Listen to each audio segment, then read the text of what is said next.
Murphy. Thank you, Chair. And thank you, Ms McGrath, and to all your officials for coming in. And just to focus on this part of the meeting, on what Deputy Nash has been discussing, just this idea of comparable works, and I understand the difficulty in finding a figure, and it may be that the figure from Hawkins House isn't comparable at all, actually, in the way that you describe it, and given the differences in the buildings and the fit out and the specific case here. But is there anything comparable then since 2007? Any requirement for a new ministerial officer? This is the difficulty. No. Okay. So there are instances potentially where we have done some refurbishment work. The Office of Public Works, when we have care of a considerable number of buildings, and you will note that we said for 2013 we now have been given the funding for maintenance works. Do not get a lot of opportunities to kind of step into departments and say, pause work, I need to do maintenance work, which is considerably important. Where I do get an opportunity where a department is saying, I have a fit-out requirement because we are changing functions, we're reordering the department, we take opportunities to go in and do essential maintenance, proactive maintenance, rather than coming after a problem. So we do take opportunities when there are operational issues within departments that they wish to have addressed, to actually undertake maintenance works as well. So we will be maybe doing works in ministerial areas, but it's not a specific job of providing ministerial accommodation. The office accommodation afforded to a junior minister is similar to the office accommodation afforded to what rank in the... Well, the norm might be, and I might have talked separately on that in relation to my role on property asset management reform, in the order in relation to an assistant sec, as I said in my response in May.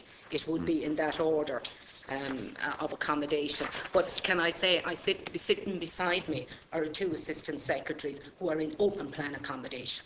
Okay. So this is what we're looking at in relation to property asset management reform, in relation to the wider public service. But in relation to specifically this accommodation, it would have been reflective of assistant secretary office accommodation. Yes. At the time? Yes. At the time. So yes. Assistant secretaries at the time would have had a comparable office accommodation.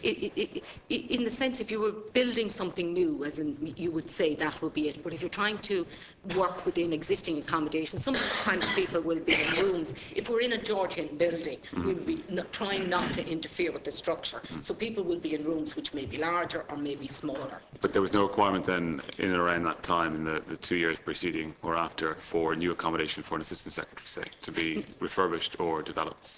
I won't say that didn't happen. Well, I mean, for example, our accommodation is in Trim. It is a new build. We are in accommodation in Trim, so that is new build in 2009.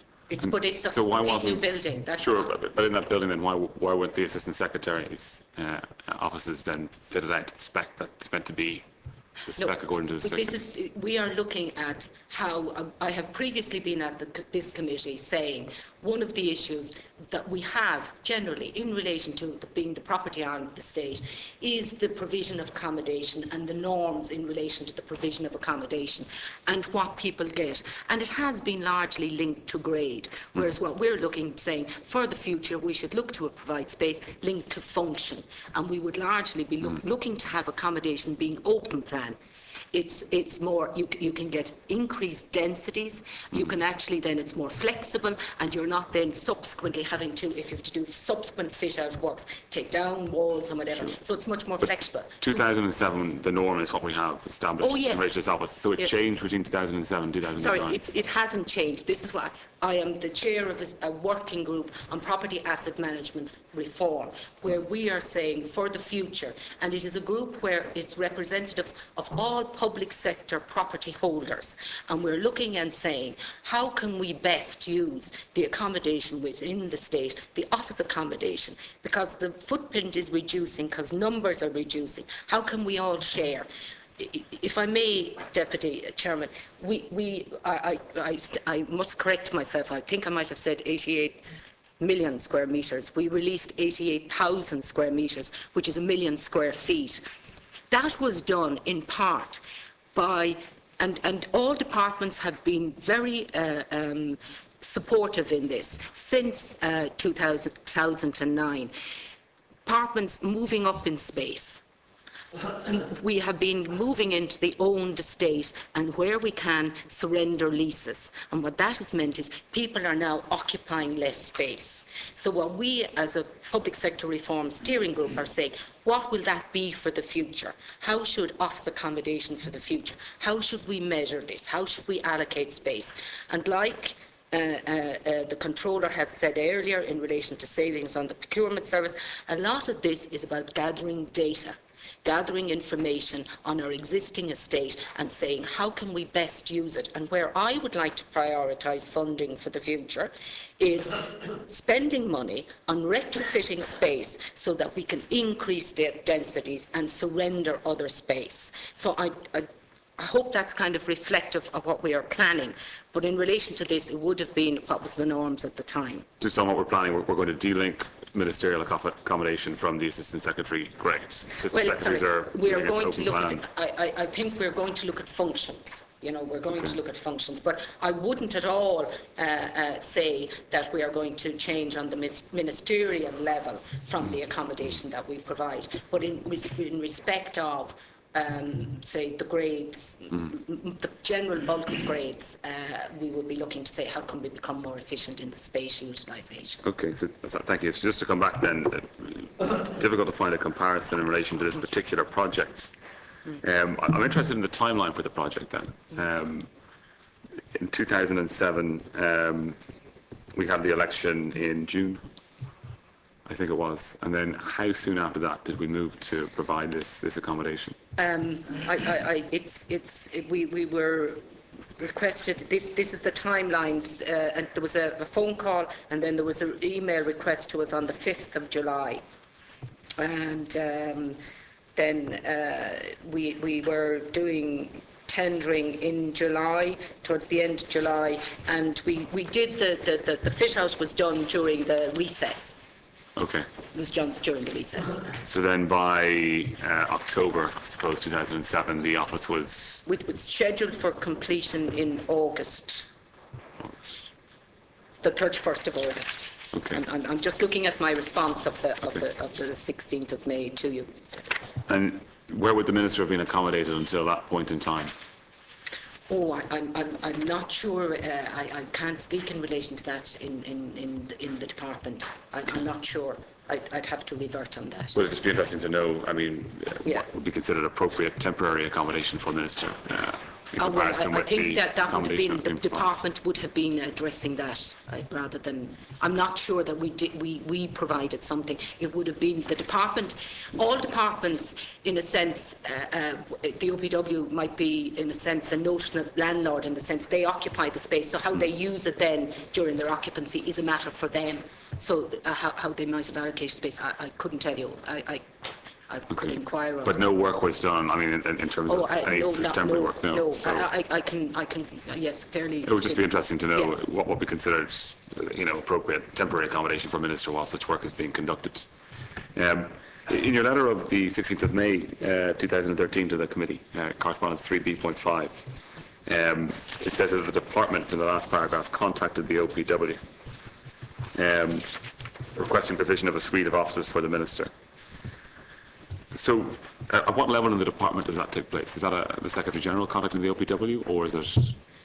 No, I think the departments and how they might title the divisions is different. It would be their accommodation, probably their personnel, whoever has responsibility for the provision of accommodation.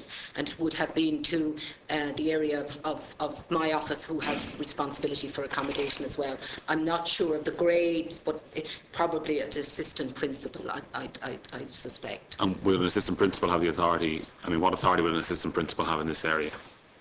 Oh, in relation to, sorry, I won't speak for the department, but in relation to my office, it would be to proceed to give effect to a request for a brief for accommodation.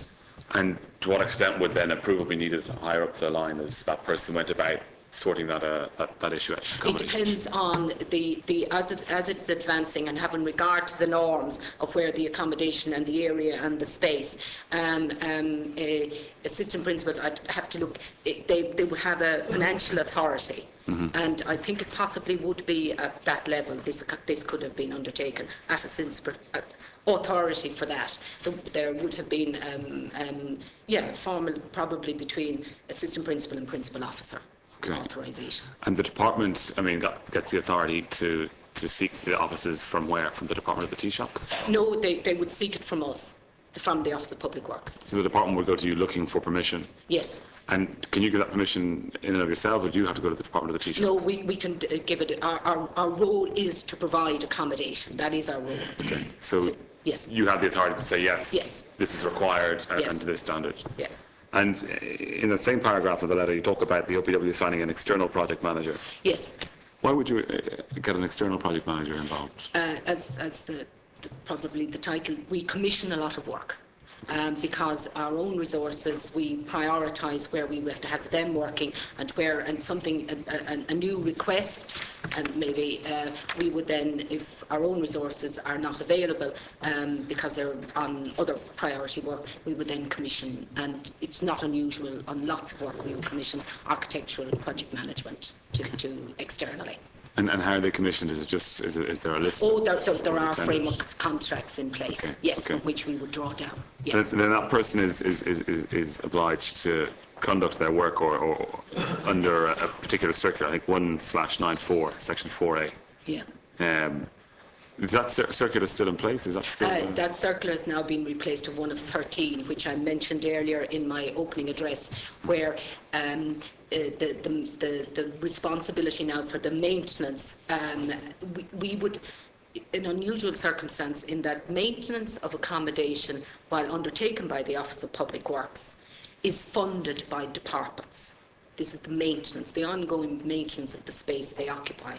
Since one of 13, we are now responsible for undertaking the maintenance and the funding. So there has been a transfer of funds through the estimates process from the votes of other government departments to the Office of Public Works, and this will allow us to undertake planned interventions on the maintenance side rather than reactive and waiting. So we will be surveying properties in a more kind of programmed way and determining planned maintenance interventions, which actually is to protect the lifetime of the building, because otherwise we are probably shoring up problems numbers of years out if we don't undertake planned maintenance. So while still having demands from departments in relation to, say, leaks or problems, and we would respond to that and fund that, we would also be able to now undertake more planned interventions in relation to maintenance. And are there like financial restrictions then in terms of that work? I mean, if we go back to this job in 2007, was there ever